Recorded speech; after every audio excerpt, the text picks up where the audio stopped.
Hi friends, welcome to cine family 2. ప్రేమ ఎంత మధురం serial heroine వర్ష ఈ సీరియల్లో అను క్యారెక్టర్లో నటిస్తూ తనకంటూ ప్రత్యేకమైన గుర్తింపును సంపాదించుకుంది.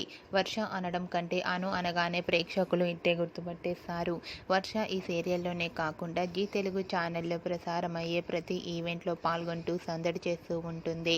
అయితే రీసెంట్గా ప్రేమ ఎంత మధురం సీరియల్ హీరోయిన్ వర్ష సంక్రాంతి స్పెషల్ ఈవెంట్లో పార్టిసిపేట్ చేసి తన ఆటపాటలతో డ్యాన్స్ పర్ఫార్మెన్స్లతో మనందరినీ బాగా ఆకట్టుకోబోతోంది. వాటికి సంబంధించిన కొన్ని బ్యూటిఫుల్ ఫొటోస్ను వర్ష తన ఇన్స్టాగ్రామ్లో షేర్ చేసింది. ఆ ఫొటోస్లో వర్ష చీరకట్టులో చాలా అందంగా ముద్దుగా కనిపించింది. ఆ ఫొటోస్ చూసిన వారంతా క్యూట్ అండ్ లవ్లీ ఏంజల్ అంటూ కామెంట్స్ పెడుతున్నారు. మీకు కూడా జీ తెలుగు స్పెషల్ సంక్రాంతి ఎపిసోడ్లో వర్ష బ్యూటిఫుల్ లవ్లీ మూమెంట్స్ మీకు నచ్చినట్లయితే మీ అభిప్రాయాన్ని మీ కామెంట్ రూపంలో తెలియజేస్తూ లైక్ చేయండి, షేర్ చేయండి. మరిన్ని ఇంట్రెస్టింగ్ అండ్ లేటెస్ట్ అప్డేట్స్ కోసం మా సినీ ఫ్యామిలీ 2 ఛానల్ని సబ్స్క్రైబ్ చేసుకోండి.